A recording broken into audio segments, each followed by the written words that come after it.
एक बड़े हीटर में सोने वाला पूरा गांव। ये बड़ा सा हीटर हमारे पूर्वजों की बस याद नहीं, उनका आशीर्वाद है।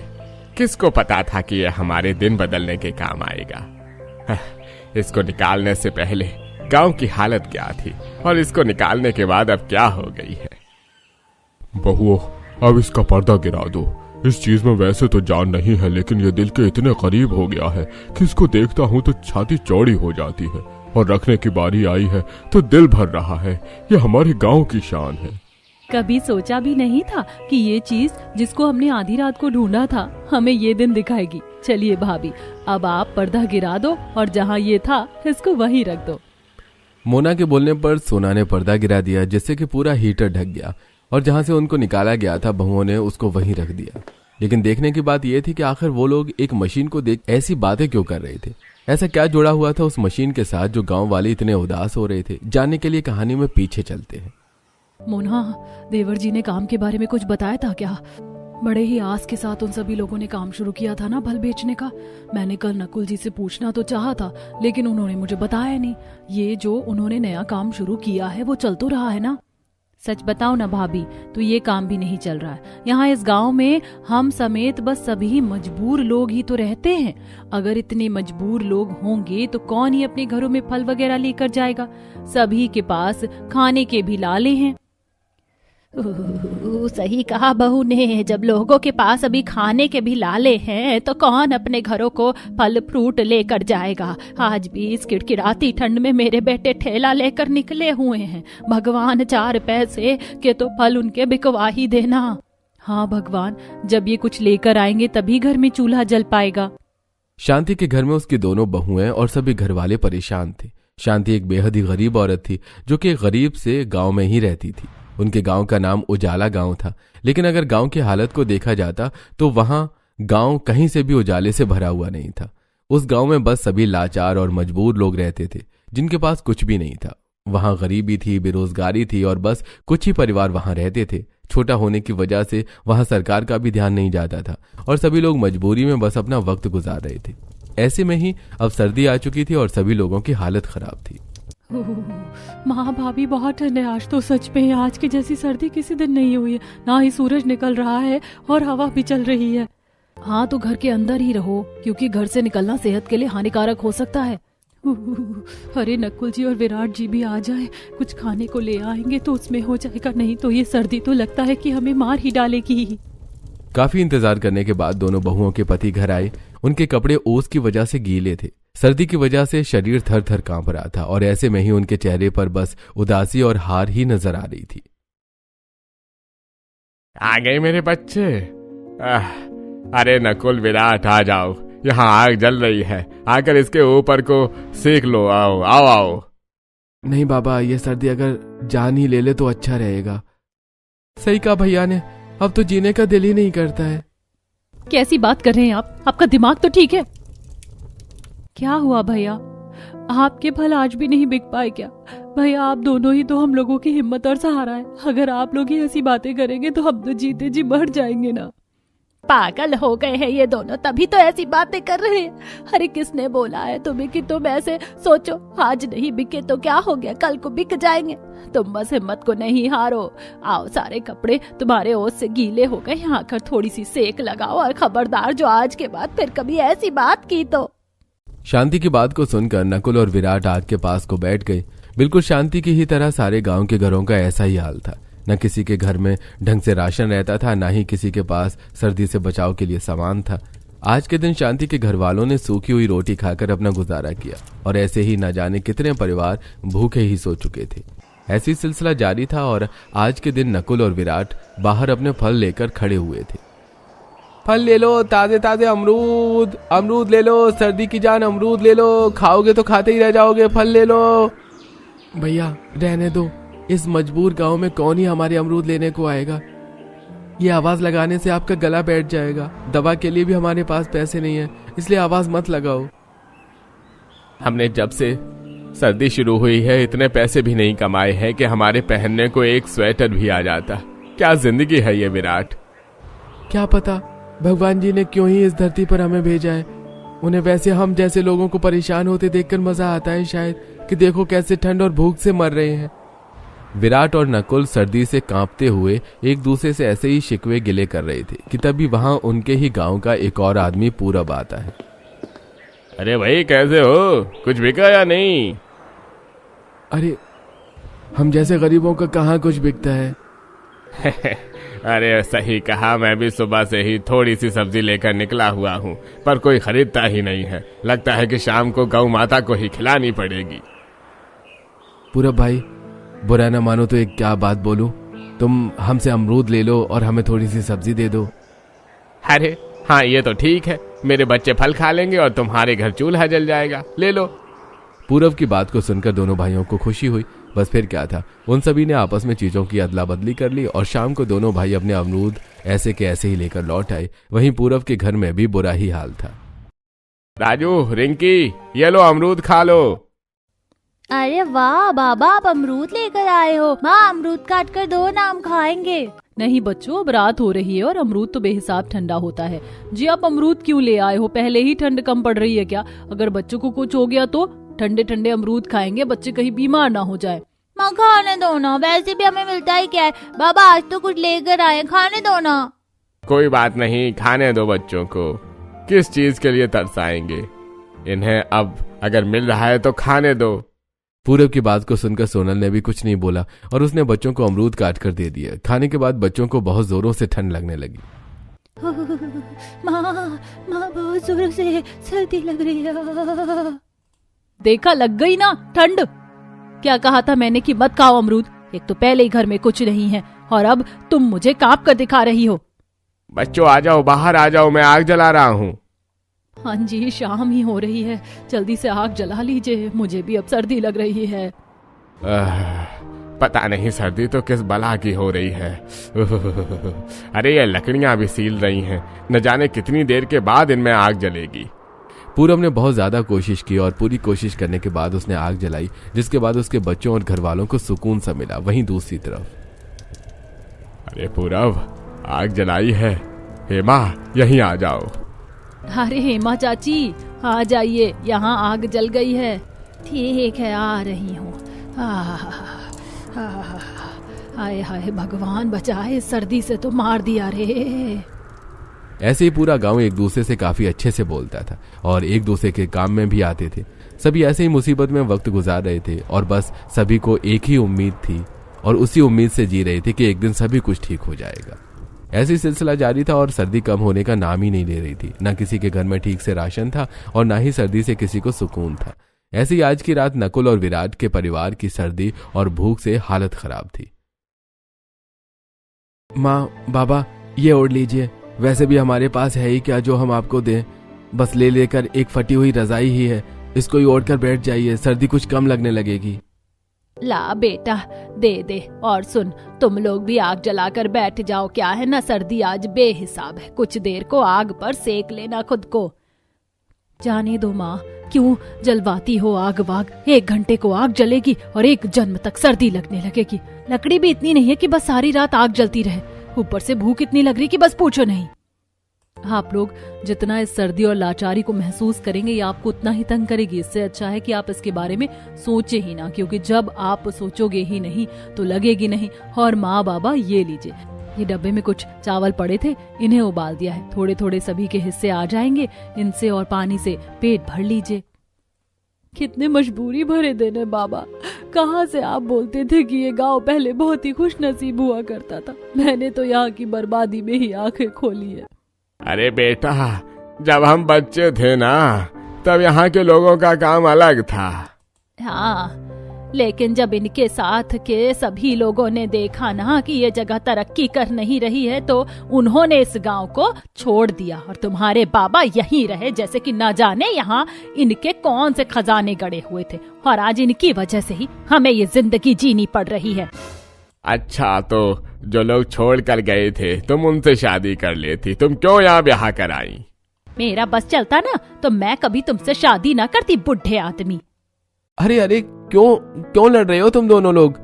और माँ बाबा आप ही तो हमें समझाते हो ना कि जोड़ियां यहाँ नहीं ऊपर वाले के घर में बनती हैं, तो फिर आप ऐसी बच्चों की सी बातें करके क्यों लड़ाई कर रहे हो? बेकार में हालातों का दोष अपने रिश्तों को मत दो। हाँ भैया, माँ बाबा का यही है, बेकार में लड़ाई करते हैं। आप इन्हें समझाओ। माँ बाबा एक तो हालात साथ नहीं दे रहे हैं, ऊपर से आप लोग एक दूसरे का साथ देने के बजाय एक दूसरे से लड़ाई कर रहे हैं। भैया आप इनके पास आग जलाकर रखो, माँ बाबा सो जाएंगे तो सुबह को इनका मन शांत उठेगा। और अभी खाना भी ना के बराबर ही खाया है, तो वो भी हजम होने से पहले इन्हें नींद आनी जरूरी है। मानवी की बात को सुनकर उसके भाइयों ने अपने माँ बाप के आगे आग जलाकर रखी और फिर दोनों भाई, भाभी और मानवी सभी अपने घर के बाहर आ गई। बेहिसाब कोहरा हो रहा था, जिसको देखने के बाद सभी की रूह अंदर तक कांपने लगी। भाभी देख रही हो कितना कोहरा हो रहा है, देखने से ही ठंड शरीर को पार हो रही है। अरे तुम ध्यान मत दो कि कोहरा हो रहा है या नहीं, तुम बस आग पर हाथ तापो। जब मंजर इतना खतरनाक हो रहा है तो कैसे ध्यान नहीं जाएगा। अरे जल गई, आग जल गई। अरे बैठ जाओ, इतनी देर आग जल रही है, उतनी देर हाथ ताप लो। विराट के बोलने से सभी आग पर हाथ तापने को आ गए। बस फिर क्या था, कुछ ही देर को आग जली और सर्दी ज्यादा होने की वजह से कुछ ही देर के बाद आग बुझ गई। ऐसी सारी रात सर्दी में मरते हुए गरीब घर वालों की रात गुजरी और किसी तरह सुबह हो जाने के बाद सूरज की गर्माई ने सभी को सुकून दिया। ऐसे कुछ दिन और गुजर गए और अब मोना और सोना के घर के हालात और भी बद से बदतर हो गए थे। अब उनके घर में खाने को भी कोई चीज नहीं थी और दोनों बहुएं परेशान थी कि वो अपने घर वालों का पेट कैसे भरे। मोना, नकुल और विराट जी के आसरे पर तो हम खाने की आज की गाड़ी नहीं छोड़ रहे हैं। क्या पता उनकी दुकानदारी आज भी होगी या नहीं होगी। तो फिर हम क्या करें, क्या खिलाएंगे आज अपने घर वालों को। अब हमें घर से निकलना पड़ेगा। घर से निकलकर क्या हम भीख मांगेंगे? हालातों ने अब किसी लायक छोड़ा ही कहाँ है। क्या मतलब? वो मेरा कहने का मतलब ये है कि अब हालात कह रहे हैं कि हम और घर के अंदर नहीं रह सकते। चलो खेतों की साइड चलते हैं, वहां जाने के बाद हो सकता है कोई हमें थोड़ी बहुत सब्जी ही दे दे। आपका मतलब है कि अब हम लोगों के आगे हाथ फैलाएंगे? नहीं, अगर वो लोग हमसे खेतों में काम करवाएंगे भी तो भी मुझे मंजूर होगा। हो सकता है कि उनके खेतों में कोई काम हो, सिंचाई का या पौधों की नराई का, कोई भी काम। अगर हमें वो भी करना पड़े तो कर लेंगे। कल तो सभी को मुट्ठी भर चावल खिलाकर ही सुला दिया था, लेकिन अब क्या। ठीक है दीदी, अब तो गाड़ी पटरी से उतर ही गई है, तो अब उसको पटरी पर लाने के लिए हम लोगों को काम करना ही पड़ेगा। दोनों बहुएं अपने परिवार और पेट की खातिर अपने घर से निकल गईं। ठंडी हवा चल रही थी। ऐसे में दोनों बहुओं के तन पर बस फटी पुरानी सी शॉल थी, जो भी उनके सर्दी को रोकने में कोई खास भूमिका नहीं निभा रही थी। दोनों कांपते हुए खेत तक जा ही रही थी कि तभी सोना को कुछ दिखाई दिया। अरे ये क्या है मोना? पता नहीं भाभी क्या चीज है, देखने से तो कुछ बहुत ही बड़ा और कीमती लग रहा है। हमारा गांव तो पिछड़ा हुआ सा छोटा और बर्बाद सा गांव है, लेकिन यहाँ ये इतनी बड़ी मशीन किस चीज की है? भाभी आगे को मत जाओ, कहीं लेने की देनी पड़ जाए। वैसे भी बहुत कुछ है ना हमारे पास जो हम देने को सोचे, सब कुछ लुट ही चुका है। मैं तो अब जाकर देखूंगी कि ये क्या चीज है, चाहे जो हो जाए। सोना की बात को सुनकर मोना भी आगे को आ गई और वो दोनों बस उठी और अजीब चीज के पास जाकर रुक गई। वहां दो दीवारें थी जिनके बीच में एक बड़ी सी मशीन खड़ी हुई थी, लेकिन देखने में समझ में नहीं आ रहा था कि वो क्या है। दोनों बहुएं उसे निकालने की कोशिश करने लगी कि तभी, अरे तुम कौन हो और ये क्या निकाल रही हो? तुम हमारे गांव की इन दीवारों के बीच से। हम कोई चोर नहीं है, हम तो बस ये देख रहे थे कि ये क्या है। ये इस गांव की एक पुरानी चीज है जो कभी सभी के लिए बहुत ही ज्यादा कीमती हुआ करती थी, लेकिन अब ये खराब है, इसलिए हमने इसको एक जगह को रखा हुआ है। तुम लोग अभी भी यहाँ खड़ी हुई हो, चलो भागो यहाँ से। रमेश ने ऐसे बोलकर अपनी लाठी को उठा लिया, जिसके बाद दोनों ही सोना और मोना वहां से भाग गईं। लेकिन यार मोना, उन चाचा जी ने हमें क्यों निकाला ऐसे भगाकर? पता नहीं, समझ तो मुझे भी नहीं आ रहा कि उन्होंने हमें ऐसे क्यों भगाया। जरूर वो कुछ तो ऐसी चीज है जो कभी हमारे गांव की तरक्की करने में काम आई होगी, लेकिन क्या, मुझे जानना है। सही कहा, और अब तो मेरी भी उत्सुकता भी बढ़ गई है। मुझे भी जानना है कि वो आखिर क्या चीज है। चलो ना भाभी, आज रात को निकाल कर पता करते हैं। हाँ जरूर, मुझे भी पता नहीं क्यों ऐसा लग रहा है कि वहाँ हमारे हालात बदलने का साधन है। दोनों बहुओं को कुछ अच्छा होने की बू आ रही थी। कुछ ही देर के बाद रात हो गई और कोहरा छा गया। बहुओं ने इसी बात का फायदा उठाया और वो रात के सन्नाटे में घर से निकल आई। मोना, बहुत सर्दी लग रही है। मुझे भी लग रही भाभी, लेकिन अभी जब हम इस बड़ी चीज को अपनी तरफ को खींचेंगे ना तो ये सर्दी कम हो जाएगी। मोना की बात को सुनकर सोना ने भी गर्दन हिलाई और वो वापस से उसी जगह पर आकर उस बड़ी सी मशीन को निकालने लगी। उस मशीन के पैर बैरिंग वाले थे, जिसकी वजह से वो आसानी से बाहर आने लगी, लेकिन उसकी आवाज से गांव वाले वहां आने लगे थे।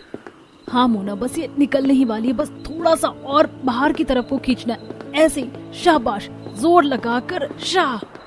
अरे कौन है? अरे देखो, जो कोई भी है, भागने की कोशिश नहीं करना, हम गांव वालों ने तुम्हें चारों तरफ से घेर लिया है। अरे देखो, तुम हमारी इस पूर्वजों की बेशकीमती चीज को चुरा नहीं सकते, समझ आया? चलो रुक जाओ यहाँ पे। अरे नहीं, यहाँ तो गांव वाले आ रहे, अब हम क्या करेंगे? धीरे धीरे करके गांव वाले बहुओं की तरफ को बढ़े और सभी उनका चेहरा देखकर हैरान रह गए। अरे तुम तो वही सुबह वाली लड़कियां हो ना, तुम्हारी ये मजाल कि तुम फिर से यहाँ आ गई। अरे तुम दोनों, तुम तो नितिन और शांति जी की बहुएं हो, तुमसे ये उम्मीद नहीं थी। हमारी बात सुनिए, हम गलत नहीं हैं। अरे बहुओं, तुम यहाँ क्या कर रही हो बच्चियों?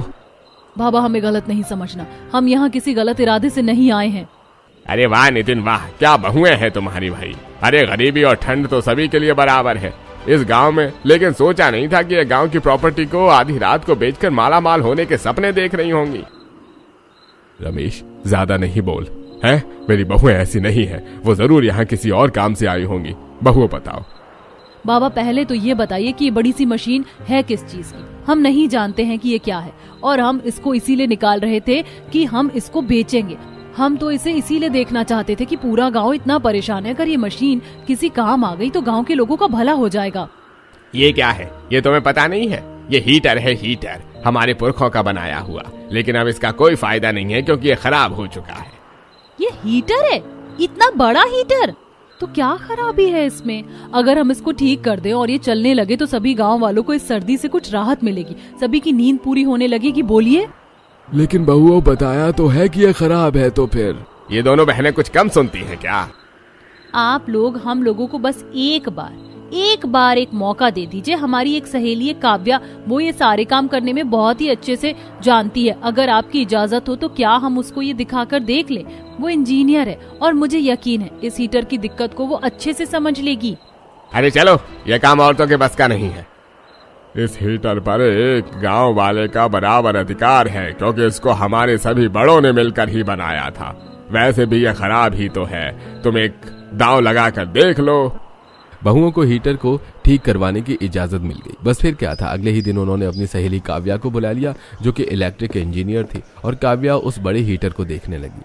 अच्छा, तो यहाँ दिक्कत है, ठीक है, ये ऐसे और ये ऐसे हो गया। ये ठीक हो गया है काव्या? हाँ, ये ठीक हो गया। परेशानी ज्यादा बड़ी नहीं थी, लेकिन इतने बड़े हीटर में एक छोटे से तार को ढूंढना मुश्किल था। ये बहुत ही ज्यादा मजबूत हीटर है, इतना बड़ा हीटर मैंने आज तक अपनी जिंदगी में नहीं देखा। और अच्छी बात ये है कि सूरज की ऊर्जा से चलेगा, तो ये और भी एनवायरमेंट फ्रेंडली है। शुक्रिया काव्या, जो तू यहाँ आ गई। मैं तुझे कुछ और तो नहीं दे सकती हूँ, बस ये पानी ही पिलाने की हैसियत है, यही पी ले। अरे तू पागल है, ला दे। वैसे इस हीटर को जलता हुआ मैं भी देखना चाहती हूँ। चल, किसी दिन अगर वक्त मिला तो आऊंगी। काव्या ऐसे बोलकर अपने घर को वापस चली गई। पूरे गांव में ये खबर फैल चुकी थी कि बड़ा वाला पूर्वजों का हीटर ठीक हो गया है। सभी लोगों को बस शाम होने का इंतजार था। कुछ ही देर के बाद शाम हुई और सर्दी बेहिसाब हो गई। ऐसे में सभी गांव वाले हीटर के आगे इकट्ठा थे और मैं तार को जोड़ रही हूँ, सभी लोग हीटर से दूर खड़े हो जाइए, कहीं किसी को लग ना जाए। सोना ने तारों को जोड़ दिया। सभी लोग हसरत भरी आंखों और कांपते हुए शरीर से टकटकी लगाकर हीटर को देख रहे थे। काफी देर तक सभी खामोश रहे, लेकिन हीटर नहीं जला। अरे मैं तो पहले ही बोल रहा था कि कुछ नहीं होगा, बेकार है। इस हीटर के सपने देखना हो गया ना अब पोपट। देखिए, ये अब ऑरेंज होना शुरू हो रहा है। क्या सच में? ये सालों से बंद था, तो इसके सिस्टम को शुरू होने में कुछ वक्त तो लगता ही ना। सभी लोग हीटर के जलने से खुश हो गए, जैसे कि मानो उन सभी को खजाना ही मिल गया था। कुछ ही देर के बाद पूरी तरह से हीटर जलने लगा और उसके अंदर से गर्माई सभी तरफ को फैलने लगी। राजू, रिंकी, यहाँ आ जाओ, देखो हीटर जल गया है, कितनी अच्छी गर्माई है। यहाँ तो बहुत ही अच्छा लग रहा है। माँ, मुझे नींद आ रही है। अरे वाह बहू, तुमने तो सभी की सर्दी को दूर ही कर डाला, बहुत अच्छे। सुनो सभी लोग, सभी यहाँ आकर ही हीटर के आसपास अपने बिस्तर लगा लो, आज सभी चैन की नींद सोएंगे। पूरे गांव के लोगों ने वहीं हीटर के आसपास से अपने बिस्तर लगा लिए और सभी वहां सुकून से सो गए। ये सुकून की नींद बस सभी को गरीब बहुओं की वजह से ही नसीब हो पाई थी। सभी ने सुबह तक खूब अच्छी नींद ली और सुबह को बहुओं ने हीटर को चार्ज करने की वजह से बंद कर दिया। तुम दोनों की वजह से कल सभी को कितनी अच्छी नींद नसीब हुई है, सच में मजा ही आ गया। चलो, अच्छा है कि लोग हमारी तारीफ कर रहे हैं। और हमें दुआएं दे रहे हैं। ये सबसे बड़ी दौलत है। भाभी, अब से गांव में सभी लोग ऐसे ही सोया करेंगे तो अब किसी की नींद खराब नहीं होगी। सोना की बात को सुनकर सोनल मुस्कुरा दी। ऐसे ही फिर से रात हुई और आज भी सभी बड़े हीटर के आगे ही सोने को लेटे हुए थे। पूरे गांव के लोग हीटर के आगे ही थे, जैसे ही कि वो एक ही परिवार हो, और सभी आपस में खूब बातें कर रहे थे। अरे मोहन, वो तुम्हारे पिताजी ने जो डाक खाने में किया था वो कैसे याद नहीं है तुम्हें? अरे नहीं नहीं नहीं तो नितिन जी, आप बताइए ना, कुछ हुआ था क्या? अरे वो उस वक्त तुम जरा छोटे थे। जब तुम्हारे बाबा जिंदा थे ना, तो उनकी सरकारी कर्मचारियों से बनती नहीं थी। तो एक दिन एक डाकिया आया और तुम्हारे बाबा ने उसे बेवजह मारा। बेचारा कैसे कैसे अपने घर पहुंचा और तुम्हारे पिताजी को 5,000 रुपए देने पड़ गए। लेकिन उस वक्त सभी के काम अच्छे थे तो किसी को वो पैसे ज्यादा नहीं लगे थे। बाबा, आप बुरा ना माने तो एक बात पूछूं, आपके पूर्वज काम क्या करते थे? क्योंकि हर जगह का एक काम होता है। अगर आपके पूर्वजों के दिन अच्छे थे तो उनका भी जरूर होगा। हमारे पूर्वजों ने ये हीटर बनाते थे जो कि सूरज की ऊर्जा से ही चला करते थे। समझ आया बहू? लेकिन जैसे जैसे हम सभी आए तो ये काम बंद सा हो गया। ये काम तो आज के दौर के हिसाब से भी बुरा नहीं है बाबा। आपको आता है क्या हीटर बनाना ऐसे ही? आता है ना बहू, इन्हें भी आता है, मुझे भी आता है, और जितने भी हमारी उम्र के हैं सभी को आता है। हमारे बाबा ने हमें सिखाया था। तो आप खाली क्यों हैं? आप ये कला अपने बच्चों को सिखाइए, ये गांव फिर से उन्नति कर लेगा। बहू, हीटर बातों से नहीं पैसे से बनते हैं। हम सामान कहाँ से लाएंगे? नितिन ने ऐसे बोलकर बात को खत्म कर दिया, लेकिन बहुओं ने अब ठान लिया था कि वो अपने गांव के इसी काम को दोबारा से चलन में लाएंगे। उन्होंने अगले ही दिन अपनी सहेली काव्या से बात की और काव्या उनके गांव आई, जहां रात को ही उसने हीटर को जलते हुए देखा और उसकी वीडियो बनाकर उसे वायरल कर दिया। डालते ही 1 मिलियन व्यूज आ चुके हैं। अब तुम रेडी रहना सोना और मोना, अब तुम्हारे गांव में कल को रिपोर्टर भी होंगे और बहुत सारा काम भी। काव्या ने जैसे बोला वैसे ही हुआ। अगले ही दिन उनके छोटे से गांव में रिपोर्टर और मीडिया की भीड़ लग गई और सभी उस बड़े हीटर को ही देख रहे थे। यह अचानक से गांव के लोगों के दिन बदलने का संकेत था। बहुत भीड़म भाड़ हुई और गांव वालों के हीटर बनाने के कई ऑर्डर आ गए। विराट, नकुल, छोड़ो ये फल वल बेचना। अब तुम देखो और मेरी ही तरह हीटर बनाना सीखो। अब हमारे गांव को तरक्की करने से कोई नहीं रोक सकता। नितिन की ही तरह हर एक घर में हीटर बनाने का काम शुरू हो गया था, जिसके गांव वालों को अच्छे पैसे भी मिले और अब पूरे गांव के आदमियों को एक हीटर बनाने वाली फैक्ट्री ने हायर कर लिया, जिसके लिए अब गांव वालों को हर रोज हीटर बनाने थे। ऐसे दिन गुजर रहे थे और एक हफ्ते में गांव का पूरा नक्शा बदल गया। अब गांव में रहने वाले हर एक इंसान के घर अपना एक हीटर था। साथ ही उनके घर में भर भर कर राशन था और आज के दिन पूरा गांव अपने बड़े हीटर के आगे खड़ा हुआ था। अरे ये बड़ा सा हीटर हमारे पूर्वजों की बस याद नहीं, उनका आशीर्वाद है। किसको पता था कि ये हमारे दिन बदलने के काम आएगा? इसको निकालने से पहले गांव की क्या हालत थी और इसको निकालने के बाद अब क्या हो गई। अरे बहुओं, अब इसका पर्दा गिरा दो भाई। इस चीज में वैसे तो जान नहीं है, लेकिन ये दिल के इतना करीब हो गया है कि इसको देखता हूँ तो छाती चौड़ी हो जाती है और रखने की बारी आई है तो दिल भर रहा है। यह हमारे गांव की शान है। कभी सोचा भी नहीं था कि ये चीज जिसको हमने आधी रात को ढूंढा था हमें ये दिन दिखाएगी। चलिए भाभी, अब आप पर्दा गिरा दो और जहाँ ये था इसको वहीं रख दो। मोना के बोलने पर सोना ने पर्दा गिरा दिया, जिससे कि पूरा हीटर ढक गया और जहां से उसको निकाला गया था बहुओं ने उसको वहीं रख दिया। और बहुओं, आज हमारे गांव के पास जो कुछ भी है वो सब बस तुम्हारी जिद और सूझबूझ की वजह से ही है। सोचो, अगर तुम इसको ना देखती तो हम लोग आज भी उसी गरीबी की रेखा के अंदर मर रहे होते। नहीं माँ जी, हम लोग तो बस जरिया बने हैं। सब कुछ जो हुआ वो सब बस आप लोगों के सब्र का नतीजा है। हमने कितनी परेशानियां देखी हैं अपने बीते हुए वक्त में, लेकिन कहते हैं ना कि वक्त अच्छा हो या बुरा गुजर ही जाता है। जैसे अच्छी यादें बस कुछ पलों की होती है, वैसे ही बुरी भी ज्यादा देर नहीं रुकती। अब सब ठीक है। सही कहा। सोना मोना की बात को सुनकर सभी लोग बस मुस्कुरा दिए। अब उनके गांव में खुशियां आ चुकी थी, सभी के पास कारोबार था।